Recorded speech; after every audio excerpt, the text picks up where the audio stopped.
कहानी शुरू होती है उस मशहूर जादूगर से जिसने अपने हैरतअंगेज कारनामों से सबको चकित कर रखा था। उसके कारनामों को सुनकर वहाँ के राजा को भी इस हैरतअंगेज जादू देखने की इच्छा प्रकट हुई। राजा ने अपने खास सिपाही द्वारा एक निमंत्रण पत्र उस जादूगर को भेजा। जादूगर राजा का आमंत्रण पाकर बहुत ही खुश हुआ, क्योंकि उसे पता था कि यदि महाराज उसके जादू से प्रसन्न हुए तो उसे ढेर सारा इनाम देंगे। वैसे तो जादूगर के पास अनेकों जादू थे, लेकिन उनका प्रदर्शन वह कहीं न कहीं कर चुका था। उसने सोचा क्यों न कोई ऐसा जादू दिखाया जाए जो बिल्कुल नया हो। नियत समय पर जादूगर अपने नए जादू के साथ राजभवन में उपस्थित होता है। महाराज की अनुमति से वह अपनी कला का प्रदर्शन शुरू करता है। सबको हैरत में डालने की गरज से वह पल भर में महाराज का मुकुट ही गायब कर देता है। राज दरबारी यह देखकर ठहाके लगाकर हंसने लगते हैं। ऐसी दशा में बिना मुकुट के महाराज अपने आप को अपमानित महसूस करते हैं और अब जादूगर को पुरस्कार देने के बजाय उसे 7 दिन का कारावास और 8वें दिन फांसी पर लटकाए जाने का फरमान जारी कर देते हैं। सैनिक जादूगर को गिरफ्तार करके काल कोठरी में डाल देते हैं। काल कोठरी में रोने धोने व मातम मनाने के बजाय वह जादूगर हंसता है, गाता है, मुस्कुराता है।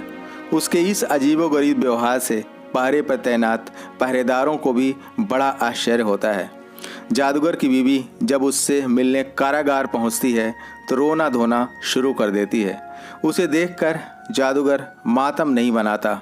जवाब में उसके होठों पर एक हल्की मुस्कान फैल जाती है। जादूगर के ऐसे व्यवहार को देखकर सबको इस बात का यकीन हो जाता है कि सदमे की वजह से शायद जादूगर का मानसिक संतुलन खो गया है। 7वें दिन शाम को उसे महाराज के समक्ष अपनी आखिरी इच्छा प्रकट करने के लिए पेश किया जाता है। वह कहता है, महाराज, मुझे मौत का कोई खौफ नहीं है। मैं अपना सबसे बड़ा जादू दिखाकर दुनिया से रुखसत होना चाहता था, पर अफसोस शायद मैं अपनी ज़िंदगी का सबसे बड़ा जादू न दिखा पाऊँ। महाराज ने पूछा, आखिर कौन सा जादू? महाराज, यदि आप मुझे 1 वर्ष का समय दे दें तो मैं आपके घोड़े को उड़ने वाला घोड़ा बना सकता हूँ। महाराज इस बात पर विचार करते हैं कि अगर मेरे पास उड़ने वाला घोड़ा हुआ तो कोई भी मुझे युद्ध में नहीं हरा पाएगा। महाराज के आदेश पर उस जादूगर को रिहा कर दिया जाता है। उसकी पत्नी व बच्चे उसे देखकर बहुत ही खुश होते हैं। उसकी पत्नी ने जादूगर से पूछा, आखिर महाराज ने आपको जिंदा कैसे छोड़ दिया? जादूगर कहता है कि राजा ने मुझे एक शर्त पर 1 साल के लिए रिहा किया है। इस 1 साल के भीतर मुझे महाराज के घोड़े को उड़ने वाला घोड़ा बनाना है। अगर मैं ऐसा नहीं कर पाया तो आज से ठीक 1 वर्ष बाद मुझे सूली पे चढ़ा दिया जाएगा। पत्नी फिर से मायूस हो जाती है। आप जानते हो कि यह नामुमकिन है। हाँ, मुझे पता है, लेकिन ज़रा सोचो, अगर 1 वर्ष के अंदर राजा ही मर जाए या उसका घोड़ा ही मर जाए। और दोस्तों, ऐसा ही होता है।